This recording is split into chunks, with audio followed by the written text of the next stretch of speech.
Hello dear fans. How to find the area of a circle with a known length. The length of a circle is the length of the border of a circle, the simplest, flat geometric figure. By definition, each point of this boundary is at the same distance from the center, therefore, for a given circumference, this boundary can be found in only one single way. It follows from this that the circumference of a circle alone is sufficient to determine the area of a plane enclosed within the boundaries of a circle. Instructions. Step 1. Start from the formula that defines the area of a circle, S, as half of the product of the circumference of a circle, L, and its radius, r. S equals 1/2 *L** r. Known to everyone from school, the number pi symbol, determines the constant ratio between the perimeter of a circle, circumference, and its diameter, d, a chord passing through the center, L/d equals pi.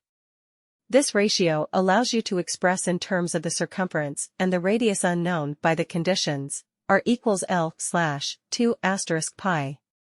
Step 2. Substitute the expression for the radius in terms of the circumference into the formula for finding the area of a circle in terms of its radius.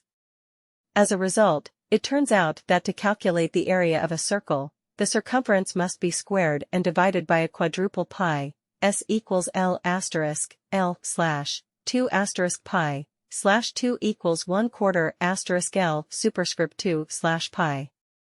Step 3. Use the calculators built into some search engines to find a specific area value using the formula derived in the previous step.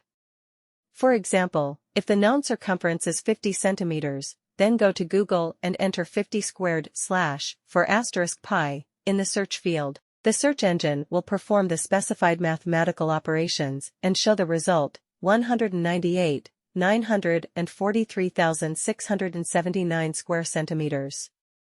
Step 4.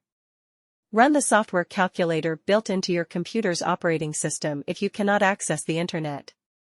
Its use requires a little more operations to calculate the area of a circle from the circumference of a circle. You can launch this application through the main Start menu or using the standard program Launch dialog.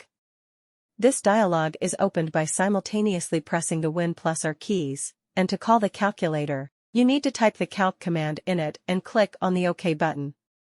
Step 5. The calculator's interface imitates a regular gadget, so there shouldn't be any difficulties with entering data and calculating using the formula from the second step. Thanks for watching.